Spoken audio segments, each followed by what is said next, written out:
Bonjour, je suis Bertrand Pouget, directeur des programmes au MOVJ. Plus de 300 jeunes créent leur entreprise chaque année. Ils créent ainsi leur job et souvent celui de leurs potes. Le prix MOVJ s'adresse aux jeunes entrepreneurs, porteurs de projets et auto-entrepreneurs qui ont entre 18 et 30 ans. Depuis sa création et jusqu'à ce jour, 17 000 jeunes ont montré leur intérêt pour ce dispositif. C'est un prix qui est national et généraliste. Cette année, nous avons décidé d'enrichir le dispositif par une mise en lumière de la dynamique de l'entrepreneuriat jeune partout en France, sur l'ensemble des territoires. Et donc, avec les acteurs de chacun de ces territoires, nous avons identifié un jeune entrepreneur parmi l'ensemble des candidats pour devenir l'ambassadeur de son territoire, de sa région, et porter ainsi les engagements de la jeunesse et de son territoire.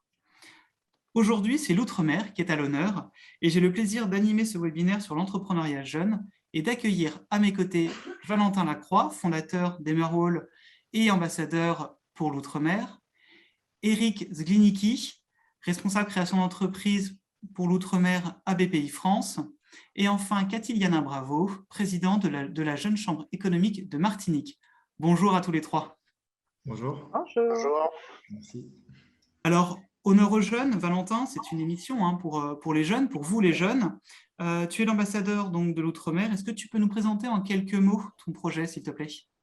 Bien sûr. Alors, tout d'abord, oui, c'est un honneur. Alors, très simplement, on revalorise la bagasse de canne à sucre, qui est considérée comme un déchet agricole à l'heure actuelle par le territoire Outre-mer, en un matériau de construction biosourcé et certifié. Donc, très simplement. Ok, donc s'appuyer sur les richesses en fait, du territoire pour les transformer et pouvoir en faire quelque chose de nouveau dans le principe de la réutilisation, du recyclage. Exactement. Génial. Et c'est un projet qui, du coup, s'inscrit pleinement dans le territoire, notamment le territoire de Martinique, hein, puisque c'est sur ce territoire que tu souhaites t'implanter. Oui, exactement. Très simplement, dès qu'il y a de la bagasse de canne à sucre quelque part, on est intéressé. Et donc, la canne à sucre également, qui est présente en Guadeloupe, en Martinique, à La Réunion, à Mayotte, etc. Dans tous les dom-toms, dans tous les outre-mer. Donc, c'est pour ça que nous, on a choisi la Martinique pour commencer. Mais oui, c'est un projet qui peut être commun à tous ces territoires. Et sur la bagasse, justement, donc aujourd'hui, vous maîtrisez pratiquement l'outil de transformation. Est-ce que tu as aussi des relais sur le territoire pour t'accompagner sur la production? Alors, la chance qu'on a, c'est que la bagasse est produite est issue d'un processus de défibrage que les distilleries font. C'est-à-dire quand elles utilisent quand elles prennent la canne à sucre, elles la récoltent. Ensuite, ça passe dans leur moulin et on en sort plusieurs produits, le rhum, la mélasse, la bagasse. Et donc, on se retrouve avec un produit de qualité industrielle finalement. Donc ça, c'est un énorme avantage. Sauf que certaines de ces distilleries sont dans des zones très enclavées en Martinique. Et on a réussi à nouer des partenariats assez solides aujourd'hui avec certaines d'entre elles pour justement avoir une fourniture en fait en matière première, en bagasse, suffisamment intéressante pour réaliser notre R&D, notre préparation, notre développement, ainsi que on est en train de s'occuper des contrats pour la mise sur le marché justement. Donc ça, c'est très important que voilà, tous les acteurs de la filière, à commencer par l'approvisionnement, aient envie de participer au projet, qu'ils se sentent intégrés, c'est notre but. Hein.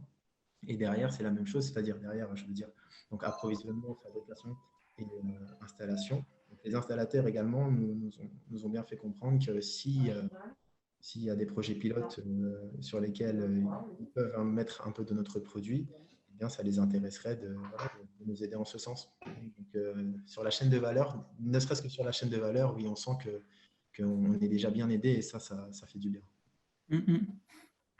Un soutien supplémentaire, c'est chouette. Exactement, on prend tous les soutiens possibles. Okay. Eric, quel est le rôle de BPI France sur les territoires et notamment sur l'outre-mer? Alors, BPI France est la banque des entrepreneurs. On a toujours accompagné en fait création d'entreprise, soit via la garantie. On garantit les prêts que font les banques aux entrepreneurs, et puis aussi en innovation, on finance des projets d'innovation portés par des porteurs de projets. Et depuis le 1er janvier 2019, on a repris les activités de la Caisse des dépôts en faveur de la création d'entreprises. Ce programme s'articule autour de 3 axes, en fait, le financement et l'accompagnement des réseaux à la création d'entreprises.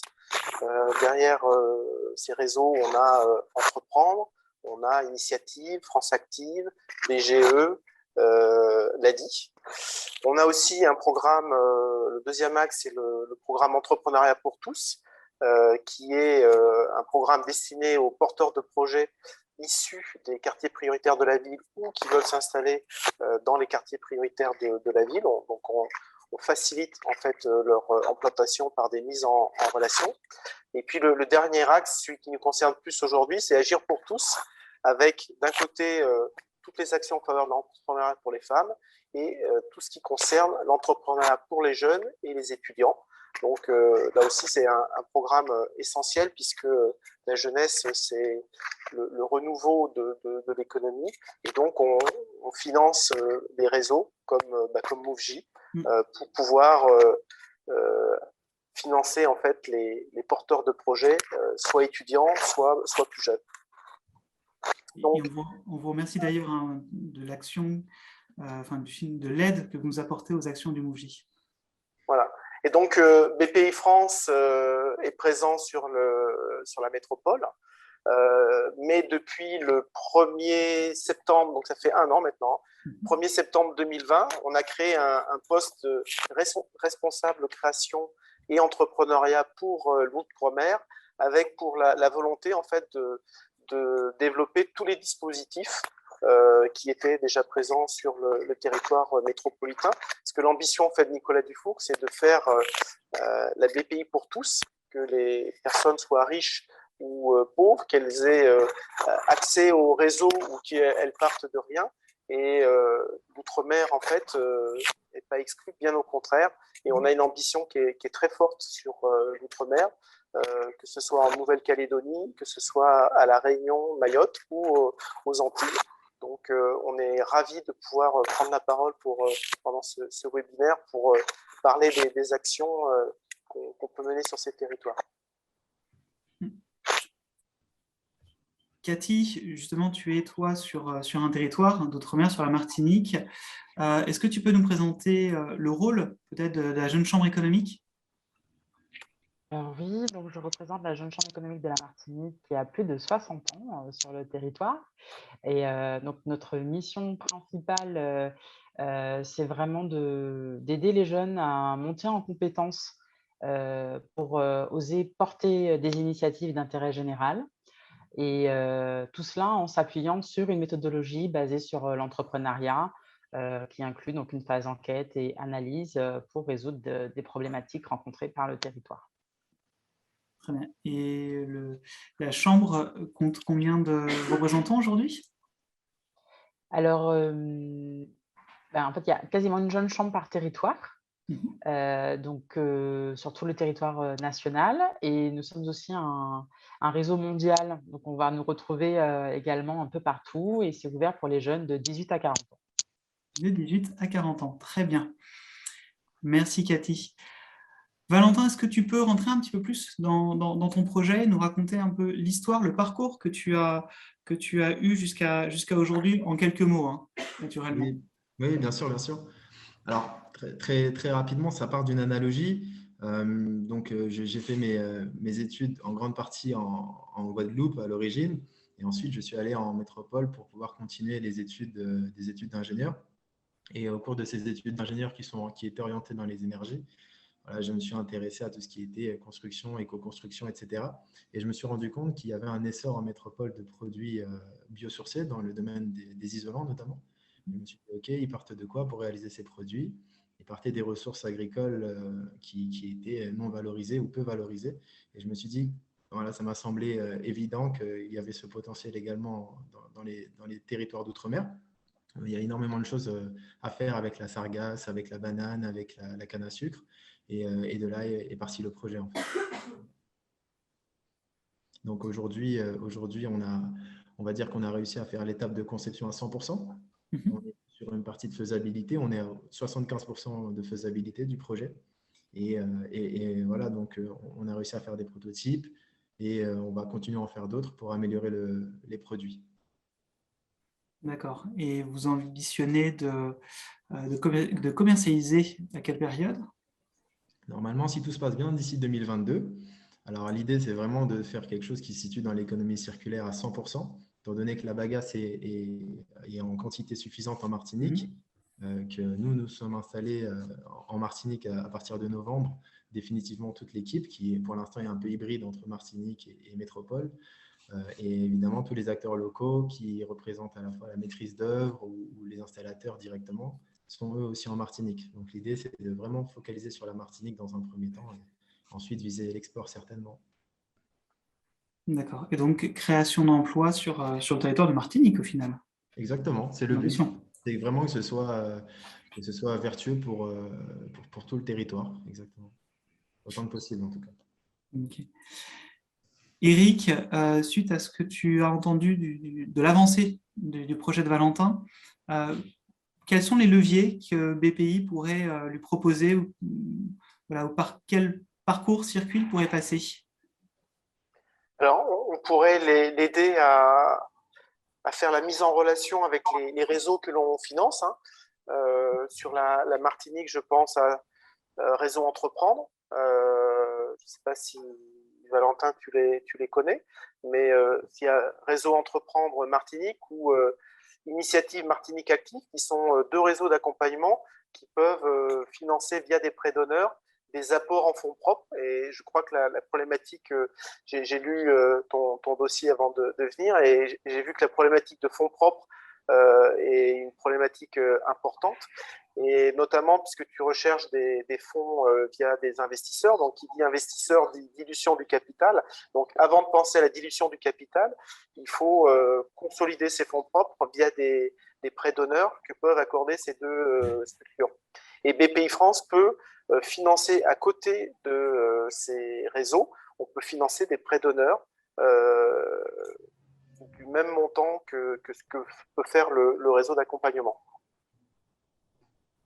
Ouais, voilà, donc j'en ai entendu parler de réseau entreprendre en très bien. D'autant que si je me rappelle bien, il y a beaucoup de chefs d'entreprise qui en font partie. Donc, il y a une expérience assez importante aussi. En fait, un financement par un réseau d'accompagnement, ça apporte deux choses, en fait. Même trois, je dirais. Un, c'est de l'argent. Donc, l'argent, tu en as besoin. Deux, c'est de l'accompagnement. Et on sait qu'un créateur accompagné, c'est un créateur qui fait moins d'erreurs.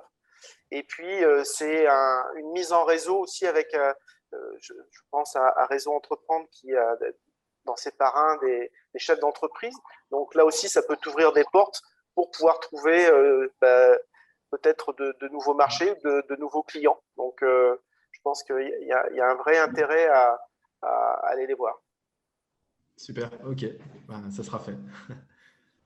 Bon, un premier tips, Valentin. Donc, voilà, regardez dans ton escarcelle, et puis je suis sûr qu'il y en aura d'autres, que ce soit aujourd'hui ou dans les prochaines semaines.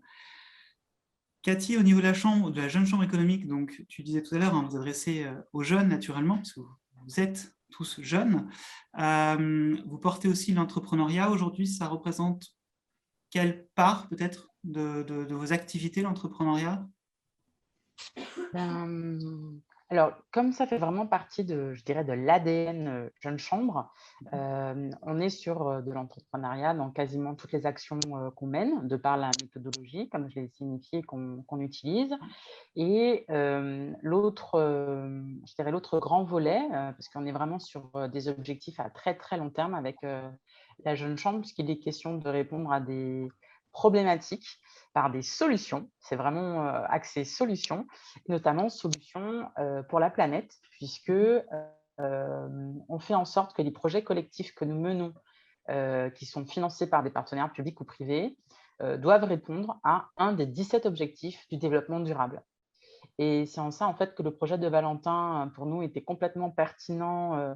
Il a parlé d'économie circulaire et en même temps, il y a une problématique liée à l'emploi. On est là vraiment sur quelque chose qui nous paraît, en tout cas, pertinent sur le très long terme, du fait que les îles sont confrontées facilement aux questions des déchets et notamment des déchets végétaux. C'est vrai que jusqu'à présent, ce n'était pas des choses qui étaient encore très prises en compte, hein.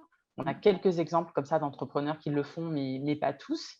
Et donc voilà, pour nous, c'est vraiment une opportunité de valoriser ces initiatives et de présenter que les problématiques que nous rencontrons, comme avec les sargasses, comme il l'a justement dit, doivent permettre d'innover, de trouver des solutions.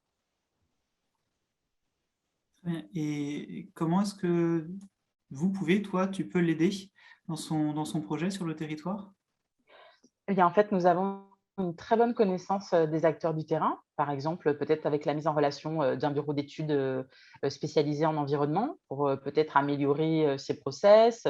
On est également membre du conseil d'administration d'Initiative Martinique Active et on fait partie du jury pour justement l'étude des demandes de prêt, donc pour l'aider à monter son dossier. On a aussi une expertise dans tout ce qui est peut-être projets se rapprochant qui n'ont pas du coup bénéficié de la longévité nécessaire. Donc, apprendre aussi des erreurs des autres. Donc, tout ce qui est vraiment mise en relation, accompagnement. Et puis, je dirais que comme on est jeune, l'aider à se réimplanter aussi sur le territoire. C'est toujours important d'avoir au moins une communauté bienveillante pour laquelle, au sein de laquelle on peut demander de l'aide, ne serait-ce que pour trouver un logement, voilà, connaître les astuces aussi du territoire ou trouver des partenaires, des prestataires, voilà. Bon, Valentin, qu'est-ce que tu penses de ces nouvelles pistes également? C'est complètement super. D'autant qu'on a tendance à focaliser, nous on est une équipe, on est beaucoup d'ingénieurs, on a tendance à focaliser technologie, produits, et il y a des phases en fait de développement qui ne sont pas voilà, c'est pas ce qu'on sait faire de mieux.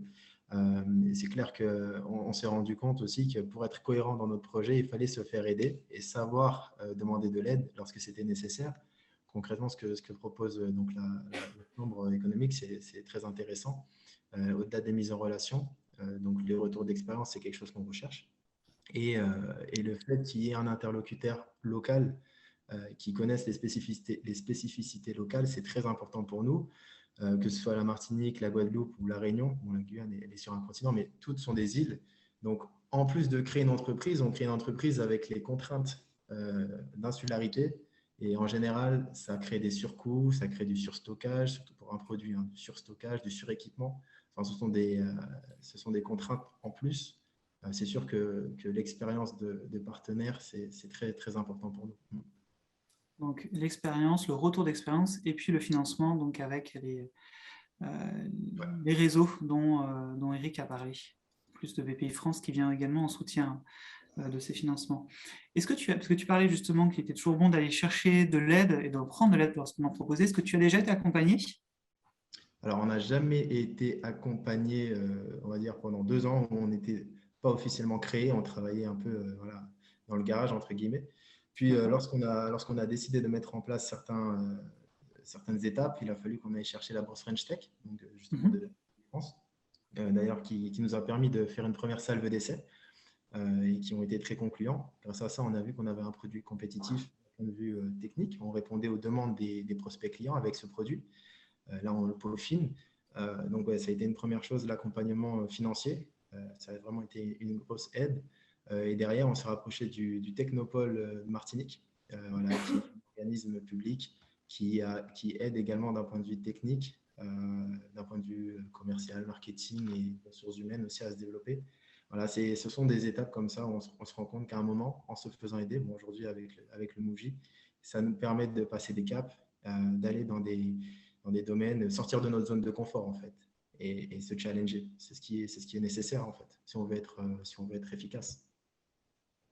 Donc, se faire accompagner pour sortir justement de l'entre-soi ou de cette petite routine que l'on peut avoir juste tout seul, aller faire savoir ce recul au final, et ces aides supplémentaires pour pouvoir faire avancer le projet, hein.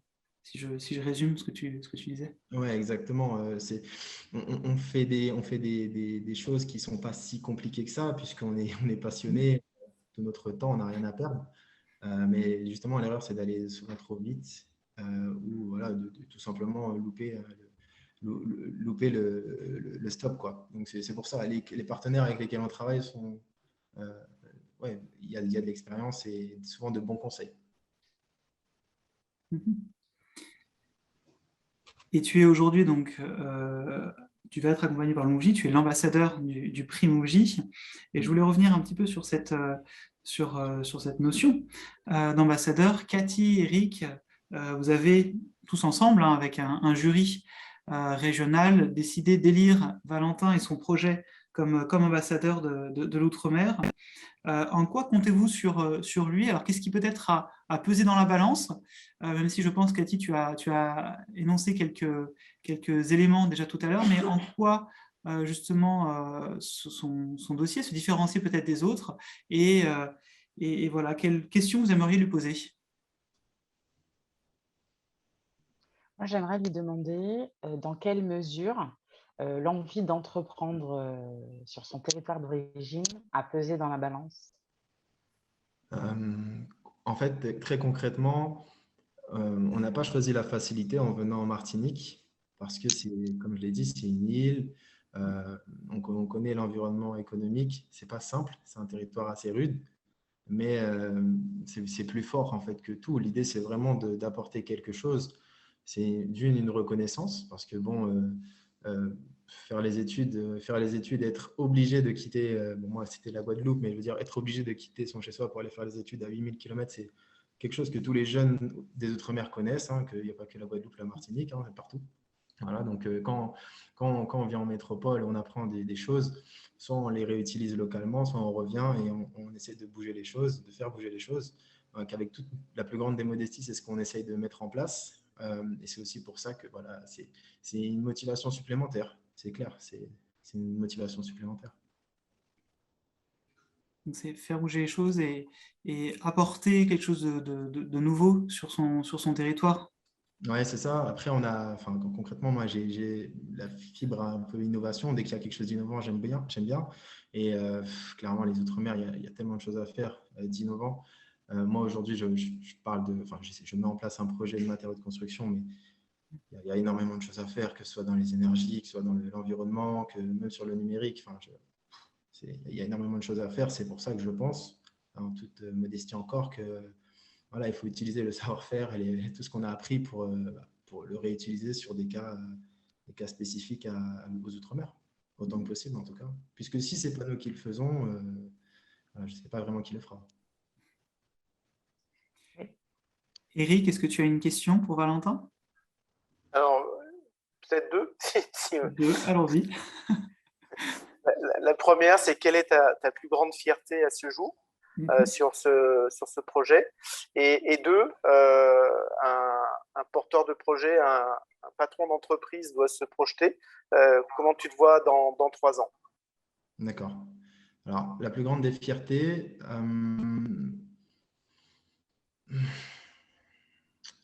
c'est un peu compliqué parce qu'on en a eu énormément. Pour nous, il n'y a pas grand-chose Enfin, il y a beaucoup de choses qui nous amènent à un niveau de fierté tout de suite, mais c'est vraiment, je dirais, le fait d'avoir réussi à créer un groupe soudé autour de ce projet qui initialement était, on va dire, le mien. Je me suis rendu compte que les gens y adhéraient et qu'ils y transmettaient aussi leur passion.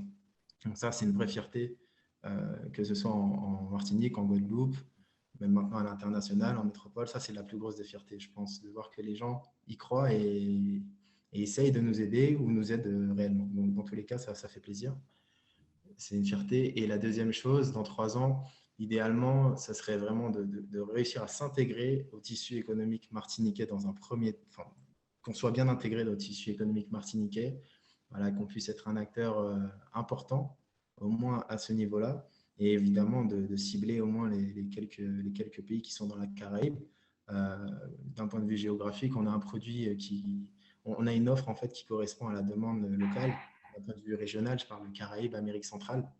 Donc, l'idée, c'est quand même d'être capable d'être développé à ce moment-là.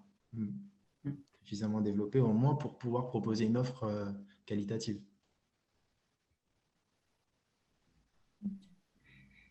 Tu le disais tout à l'heure, ça fait plusieurs années déjà que tu travailles sur le projet. Qu'est-ce que cette expérience d'entrepreneur, de chef d'entreprise t'apporte aujourd'hui? Elle me fait me rendre compte que le temps est précieux. Clairement, quand on est chef d'entreprise, on se crée entre guillemets des responsabilités. On fait des choses pour le bien de l'entreprise. Et ça, c'est quelque chose qui, d'une, me permet de me rendre compte que chaque minute en fait, passée ici, c'est vraiment très, très agréable. Il faut en profiter au maximum en fait. Il y a toute la partie business où on essaie de faire quelque chose. Bon, c'est une entreprise, on essaie de créer du profit. Il y a toute la partie éthique où on a envie d'améliorer le monde, entre guillemets, c'est assez utopiste.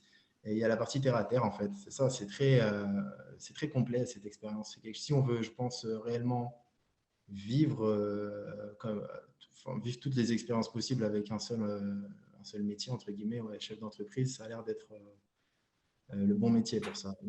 C'est très complet. Alors, le chef d'entreprise, c'est effectivement vivre beaucoup de choses, beaucoup d'émotions.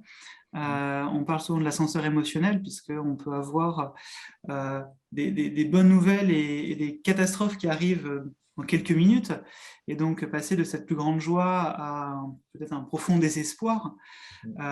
Et c'est vrai que pour tout entrepreneur, c'est la même chose. Tous les entrepreneurs vivent ces moments, passent par là. Et donc, il n'y a pas mieux qu'un entrepreneur pour comprendre ce que vit un autre entrepreneur, parce que lui-même est passé par là. Et donc, à ses côtés, par l'échange, il apporte cet effet miroir. Il va partager ses expériences, qu'elles soient bonnes ou moins bonnes d'ailleurs. Il va aussi questionner. Il va pouvoir questionner ce plus jeune entrepreneur pour l'aider à ouvrir le champ des possibles. Et bien tout cela, c'est ce qu'on appelle nous, le mentorat. Et c'est le cœur de l'accompagnement au MoveJ.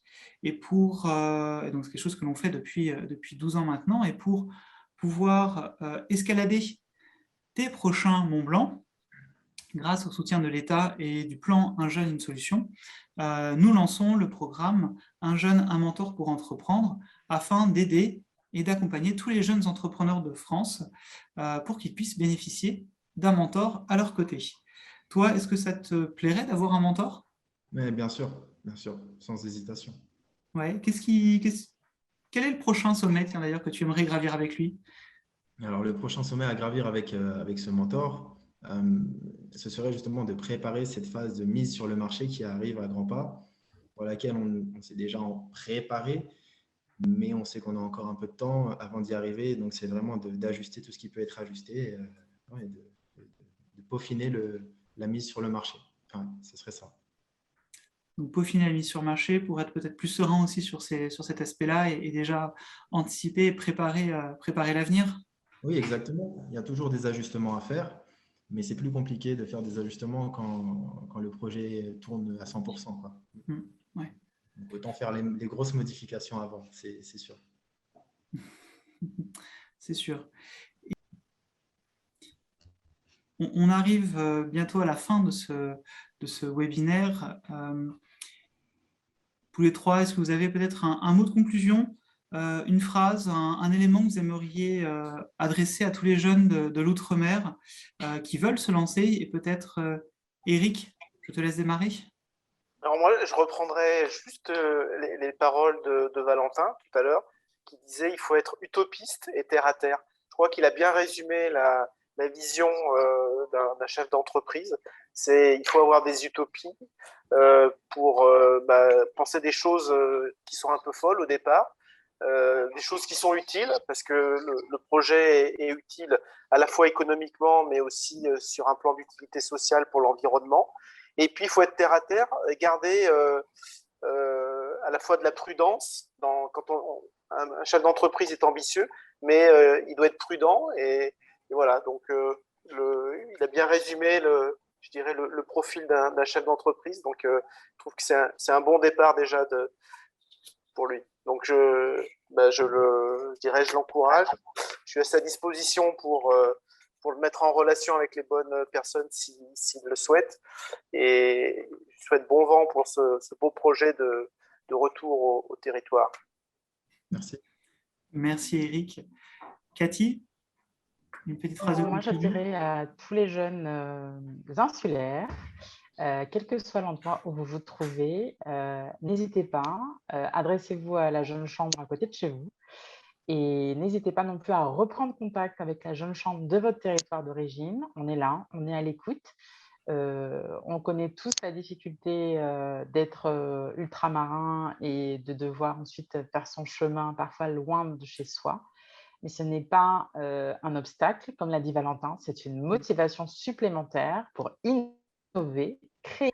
Et c'est à bras ouverts qu'on vous retrouve des années plus tard, aguerris, experts et avec l'envie de s'ancrer à nouveau sur un territoire qui ne fera que s'enrichir des jeunes têtes bien faites qui reviennent. Voilà.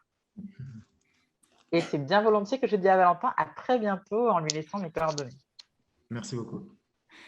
Et Valentin, toi, quel message tu souhaiterais faire passer aux jeunes qui hésiteraient peut-être encore à se lancer aujourd'hui? Alors moi, je dirais que voilà, il faut vraiment essayer de se mettre dans le cadre de la Martinique, de la Guadeloupe ou du territoire d'où on vient et se mettre à se dire, OK, qu'est-ce que je change ou qu'est-ce que j'ai envie de changer, qu'est-ce qui ne me convient pas, qu'est-ce qui me motive suffisamment pour me donner à fond, en fait, qu'importe ce que je peux y perdre. Voilà, il faut vraiment se trouver sa passion vis-à-vis du territoire, on en a tous. Moi, c'est vers l'environnement, mais je suis sûr qu'il y en a ça aspire à plein de choses. Ne pas hésiter, essayer sûrement vraiment de faire cet effort parce que ça en vaut la peine. Derrière, on se retrouve sur des projets super intéressants et il y a foison de partenaires qui sont prêts à aider. Donc, ouais, faut essayer et aller à fond, en fait. Ouais, on revient sur la notion de motivation dont vous avez parlé aussi tout à l'heure, effectivement.